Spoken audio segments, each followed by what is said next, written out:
The UFC just announced some major fights. UFC 316 going down in Newark, New Jersey is being headlined by Sugar Sean O'Malley and Merab Dvalishvili for the Bantamweight Championship of the world. This is going to be the rematch that nobody wanted to see, but it's happening nonetheless. And yes, I'm very much in that party in which argues that Sean O'Malley shouldn't be going back in for an immediate rematch. I mean, he lost the first fight, took time off, didn't get a win back, and now he's back into a title shot.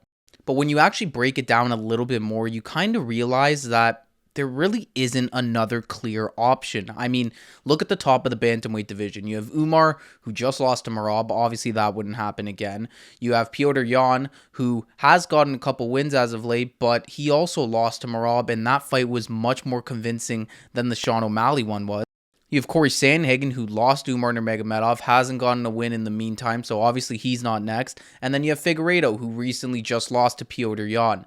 So when you actually look at the picture and who is deserving of a title shot, not that Sean O'Malley is necessarily deserving, but he's probably the most deserving of the bunch. Because yes, Merab did win that first fight, but it wasn't as dominant as a lot of people make it out to be. You can argue that Sean won 2 of those 5 rounds. I'm not saying I would necessarily argue it, but there's definitely an argument there. So there's reason to believe that this next fight could be a little different. So how good of a chance do I think Sean actually has to come out on top in this rematch? I mean, I think it's a decent chance. I wouldn't say that wouldn't be my pick necessarily, though. I'm probably still going to back Merab to win this fight just because the cardio, he's just relentless, and I think the first fight showed that he can take Sean down and he can have his way a bit. So I think we could see that again, to be honest with you. But I also wouldn't be surprised if Sean O'Malley went out there and was able to get a knockout. So I'm honestly still pretty excited for this one. It was rumored for a while now, so I kind of had a feeling it was going to get booked. And yes, it's not some blockbuster matchup that's going to get everybody excited, but I mean, I'll take anything at this point. Not a lot has been announced, so this fight is happening. It's going to be headlining UFC 316, and it should be a good one. Also, the co-main event for this card got announced. Kayla Harrison versus Juliana Pena.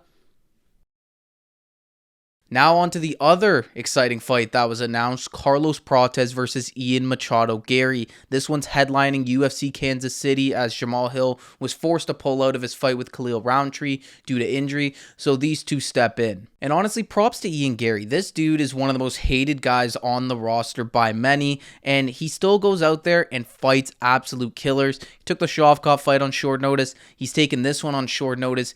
He doesn't care. He's a true fighter, and he'll fight anyone, anywhere, anytime. But sometimes you have to be careful what you wish for, because Carlos Prates is no joke. This guy's been on an absolute tear. He's part of that Fighting Nerds gym who's on the come up, and I'm very interested to see how this fight goes. I honestly don't know if I have a winner right now. If this stays on the feet, I think it's anyone's game. Ian's a very good, lengthy kickboxer, but Prates just hits like a truck, and if he catches you, you're probably going to sleep. However, I could also see Ian Gary approaching this fight like he approached the MVP fight, where he went in, made it boring, and wrestled. I could see him totally trying to wrestle Carlos Prates. I mean, I don't know who would want to stand on the feet with that guy, so I could definitely see that happening. But either way, the winner of this fight should lead to a matchup with probably Sean Brady for a #1 contenders fight at the top of the welterweight division. So it's a high stakes matchup. It's a really fun matchup between two exciting strikers, two exciting fighters in general. And honestly, I can't wait for this one. I'm probably more hyped for this one than I am for the Sean and Merab one, to be honest, just because it's a fresh matchup with two hungry contenders. It's going to be amazing. So there you have it. Those are my thoughts on these upcoming matchups. So let me know what you guys think of these fights in the comments down below.